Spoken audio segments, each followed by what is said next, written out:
Now the question is, more positively, could you prove the existence of a supreme being? I mean, people have talked about proofs of the existence of God, such as those of St. Thomas Aquinas, which were well revered in the Catholic tradition, for example. There are similar sorts of thoughts among Muslims and so on. And among Hindus. By the way, the Hindu ideas about the proofs of the existence of God are very interesting, but I won't go into that.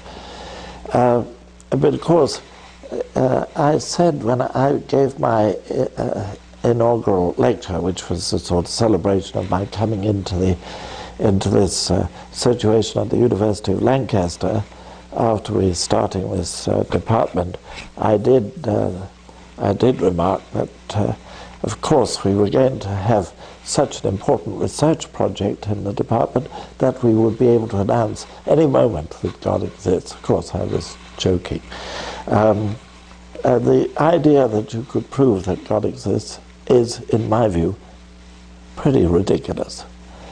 Of course, supposing you had the stars, you looked up at the stars at night and you saw St. John's Gospel spelt out in the stars, then I don't think we would begin to doubt God's existence.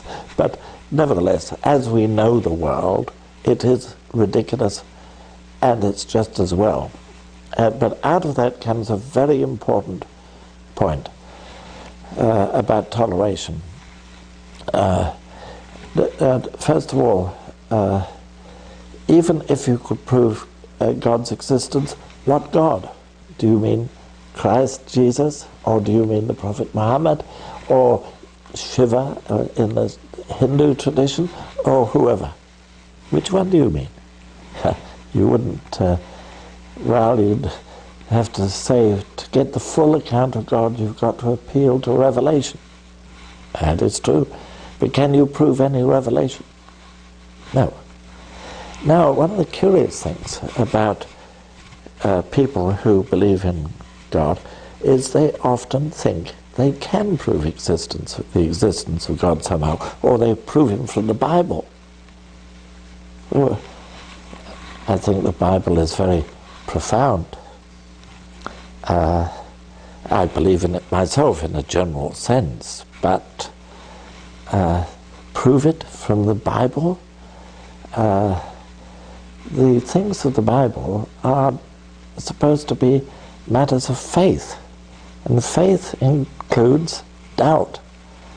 So that the idea of simple proof is absurd. And indeed the Jains, you know, the Jains are a small religion, but a very important one in Indian history, in the history of South Asia. The Jains, who are very rigorous about their lives, they're very rigorous in being vegetarians and not harming creatures, of treading softly, literally, on the ground so you don't squash insects and so on. They're very rigorous, these Jains, but they do have a philosophy which I much approve of, and that is you should preface everything you say with what is called Syadvada. It means literally, my own favorite translation of it is anyway, maybe-ism. That you should prefix what you have to say by maybe, because all language anyway is an approximation.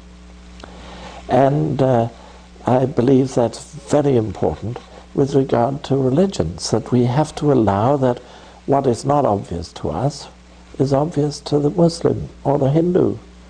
And what is obvious to us may not be obvious to the Jew, and so forth. I think that, by the way, Martin Luther, the great reformer, made a mistake when he supposed that Jews deliberately were blind to the truths of the Old Testament, or Hebrew Bible if you prefer.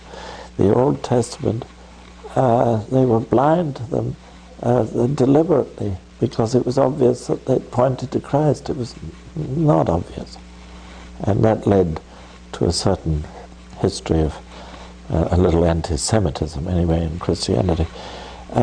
So what is obvious to one person is not obvious to another, and we recognize that not just in